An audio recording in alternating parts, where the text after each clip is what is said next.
Well, welcome back to The Sound of Safety presented by Sensear. This is our second podcast in the series of six with Dr. Keith Darrow. Dr. Darrow, thank you again for joining us today. It's a pleasure having you as part of this series, and we're privileged to have you. So thank you for joining us. Thank you for the invite, and thank you for the opportunity to help educate those, especially in the workforce, be it the employees or the employers, about hearing safety. It's so important. It's one of those things that it's pretty easy to look past, but it's really important that we talk about it because of the potential long-term economic, social, and cognitive consequences of hearing loss. Yeah, and I'm really excited about this next series. I mean, having spent over 10 years in the healthcare industry, really getting past, the widgets and the practices and the processes, all the things that we don't, and really trying to get to educating our end users on what they should look for. How is hearing loss actually experienced, both physically as well as mentally? I mean, we know, OSHA states that noise above 85 decibels for a prolonged period of time can have irreversible effects, but most people don't even know what does 85 decibels mean to them. When you break it down, and it's a lawnmower, it's a leaf blower, it's city traffic, things like that. They're a little bit more common, but the layman doesn't really, oftentimes in my experience in talking to workers, is they don't understand. They don't understand exactly what those noise levels associated with that we throw out there and the standards, and then what is actually happening to them physiologically over time as hearing loss occurs. Look, it's so, I appreciate the work that OSHA has done. So I'm not going to sit here and say, it's all wrong, it's all bad. Look, they're trying, but the measurement of sound is very complex. Just on the basis of it depends on the amount of time exposure, right? So 85 decibels, whatever that number may mean, doesn't mean a lot if it's 10 minutes, but it means a heck of a lot if you're in that environment for 8 hours. And so it is very complex to sort of wrap your head around, when is it too loud? Because you have to consider volume, you have to consider distance from the volume. So a leaf blower is very loud if you hold it up next to your ear. Right. It's not that loud when your neighbor's using it. It's annoying, but it's not loud, right? And so it's just a complex thing. And I think because there's no simple way to measure it, at least that's readily available, most people are like, not a big deal. I can't worry about it. I got to get to work. I got to finish my task at hand. Yeah, absolutely. And I think that's where a lot of it just gets lost. I mean, you brought up a really great point. I mean, there's so many complex factors and variables that go into really measuring what noise levels, involves, proximity, time, exposure, all of those different things. So let's break it down for the end users from a healthcare perspective. As a young professional coming in and looking over, 20 years of working 8, even 12-hour type of shift work, what is actually occurring with our inner ear and, the physiological aspects and impact of noise-induced pollution in the workplace and occupational hearing loss? Sure. Give me 1 minute to come back to what actually happens in the ear. I want to clarify when it comes to volume levels. Here's how simple I try to make it when I work in the occupational noise setting. If it feels like it's a little too loud, if you're like, I don't know, chances are it's too loud.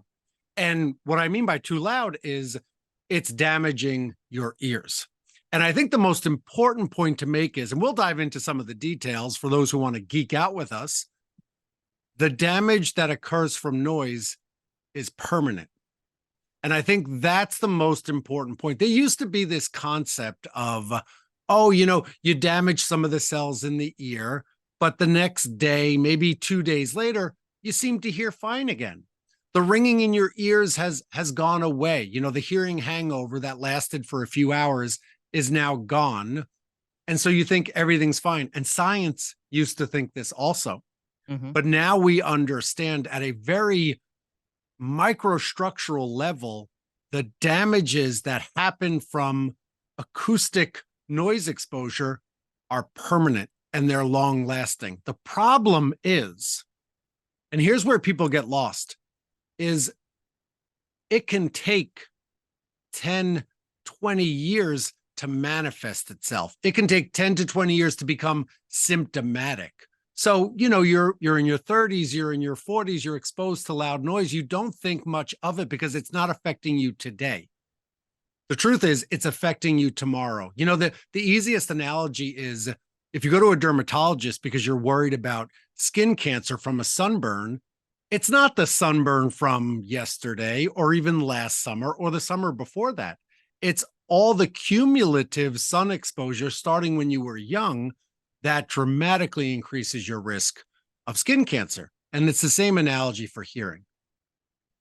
So I'm kind of curious then. I mean, when we consider our employees, and I mean, do you encourage people to have, I mean, over that period of time we go get our eyes checked. We do our annual checkup. Hearing is kind of one of those things that seems like a lot of people don't necessarily address until it's too late.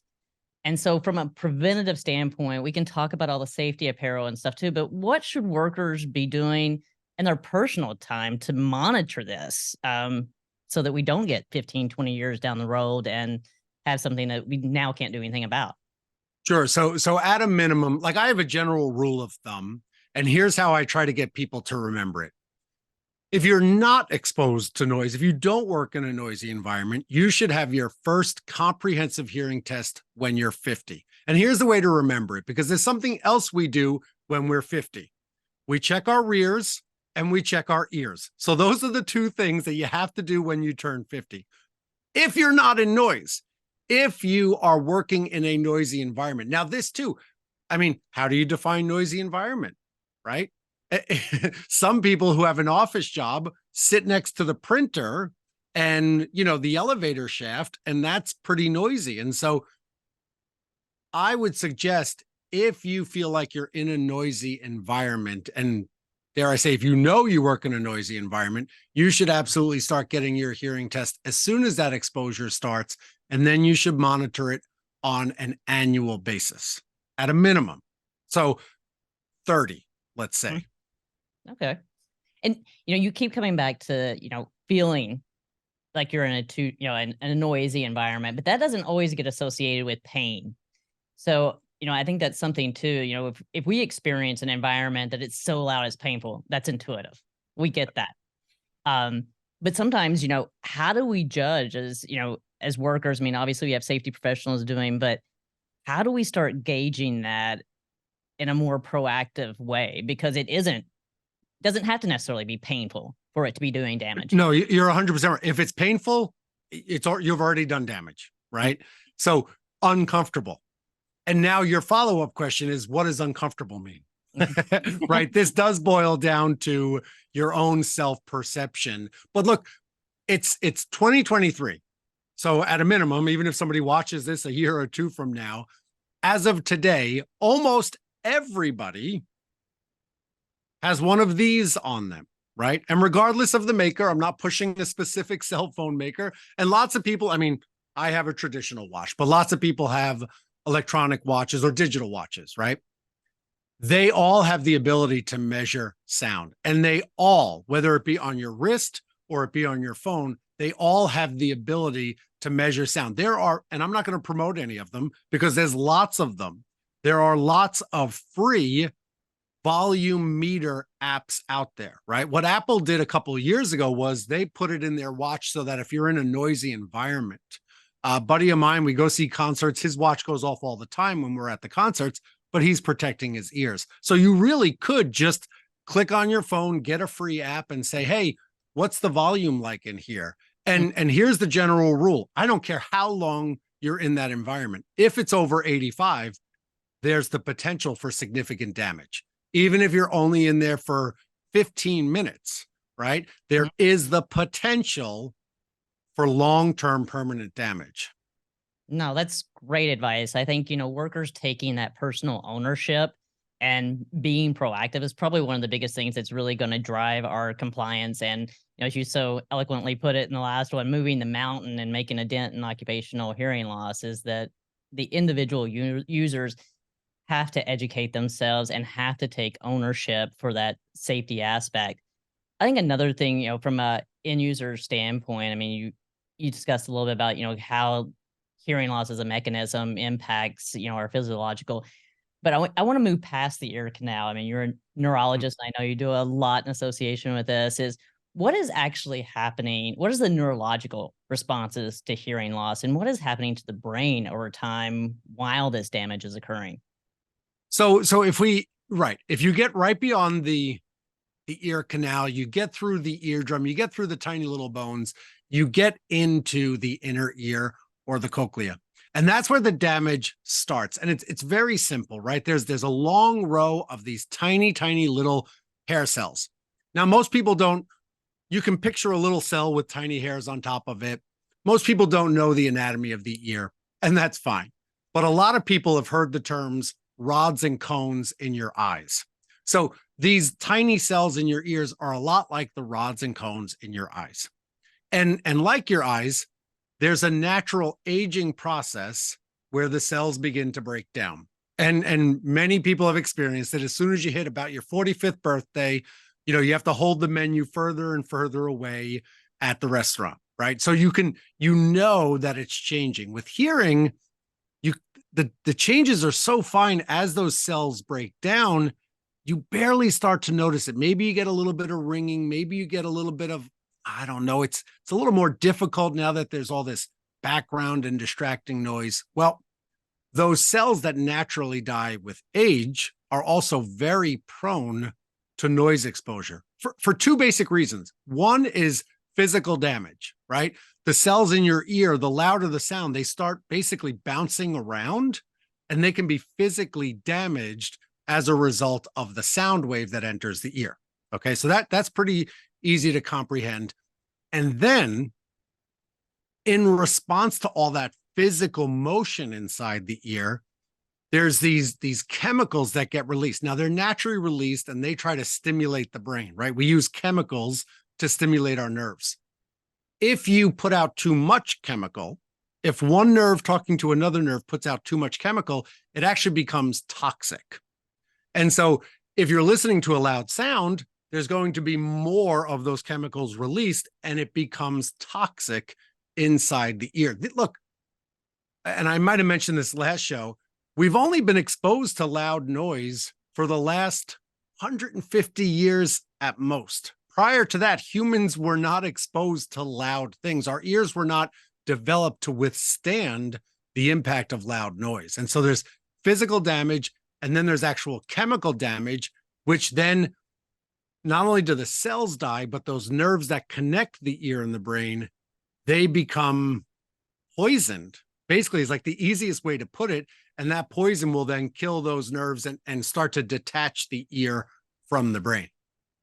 So when that starts occurring, I mean, we've talked about some of the long-term impacts. How does that begin to translate into those ancillary health impacts that we see over time? So most people, I've taken a lot of different anatomy classes with a lot of different intentions, including I sat in an anatomy class with medical doctors when I was at Harvard Medical School doing my PhD work. And, there was this basic concept of there's nerves that go from the ear and they go up to the hearing part of the brain. Yes, that's true. But oftentimes what's left out, and the layperson doesn't understand, that those nerves also go everywhere else in the brain. So let's just take the frontal lobe, right? There's lots of ear connections that go up to the front of our brain. Well, the front of the brain is where we do a lot of thinking. It's where a lot of memory is, a lot of decision making is. Well, there are three traits that come along and are found most often in people with hearing loss: difficulty making decisions, difficulty with, processing things, difficulty with emotions. And so these impacts are much more global. They impact our emotional regions of our brain, the limbic system.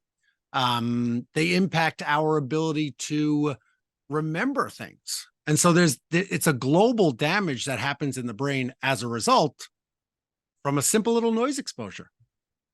That's incredible. I mean, and we talked about how some of these things actually end up manifesting themselves over time. I mean, not beyond just the decision making, memory, and those type of things, but dementia, Mm, overall mental health aspects as well. And so, now that we've talked about a little bit of the physiological aspects, mental health mm. is also a very key concern. I mean, I read a lot of studies that, associate hearing loss and, you know, the isolation and depression that comes along with it. Can you speak a little bit about that as well? Yeah, so probably one of the most well-known and well-researched symptoms of hearing loss is social isolation, right? And it seems almost obvious and to use your word from before, intuitive, that if you can't hear, you start to disconnect from those around you. And this dates back, I mean, there was records of Helen Keller a long time ago saying, my blindness separates me from things, my deafness separates me from people. Right. So she put out that anecdotal message about how important hearing was. And then fast forward through the 70s and the 80s, great paper in 1983.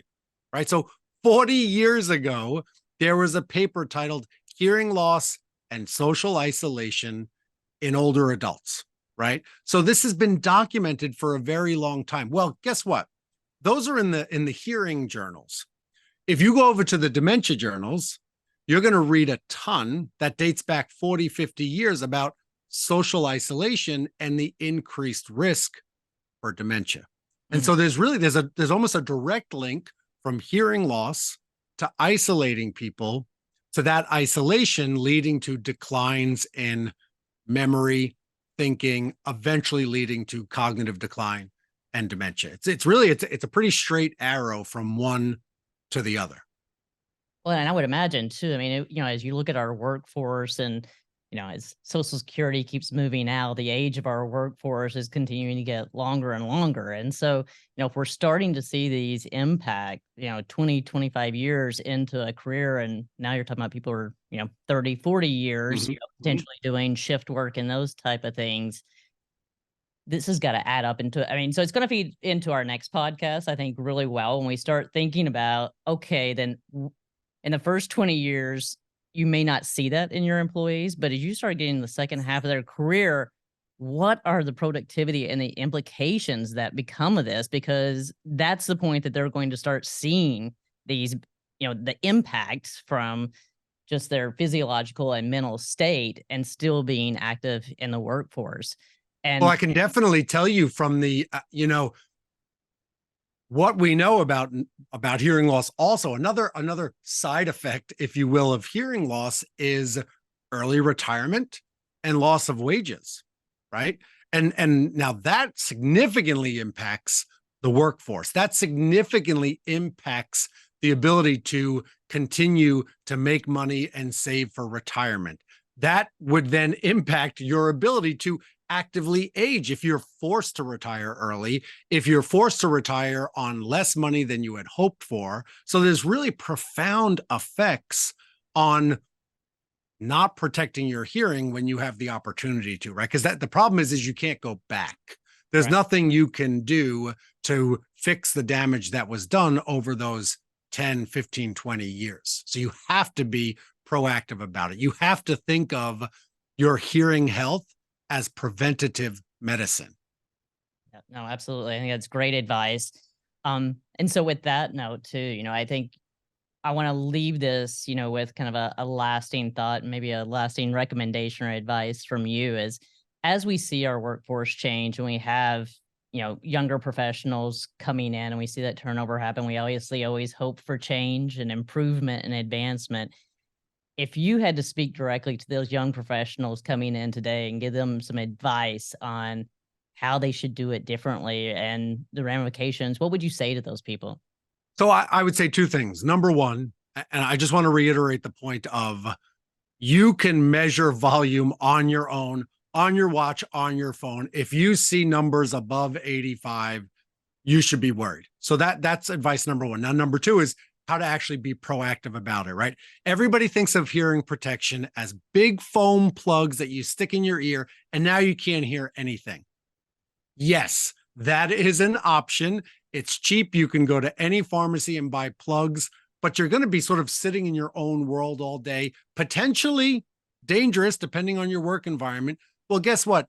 There are so many options out there. Again, without even naming manufacturers, you can simply Google, hearing protection for young adults, cool hearing protection, colorful hearing protection. And the way most of the new hearing protection devices work is they actually allow you to still hear what's happening around you. They actually allow you to still have conversation while protecting your ears. So now there's kind of no excuse. So I would advise you to look into these options that allow you to still go about your day while protecting your hearing. And some of them look pretty cool. Yeah, no, absolutely. And I appreciate that. And so I think that kind of brings us to the end of our second session. And I want to thank you again, Dr. Darrow, for joining us. And we'll wrap this up. And please, for our viewers, please stay tuned to our next episode, which is going to transition from the employee impacts and really focusing on how those translate into the employer. And I definitely encourage everyone that's watching, please leave your comments, suggestions, and share your experiences. The only way that we're really going to make an impact in moving the mountain of eradicating occupational hearing loss is if we start talking to one another and start sharing what's worked, what hasn't, because from learning from one another, that's about the only way that we're really going to be able to have an overall impact and have a long-term improvement for the quality of life for our workers. So thank you again, and till next time. Thank you so much. Take care.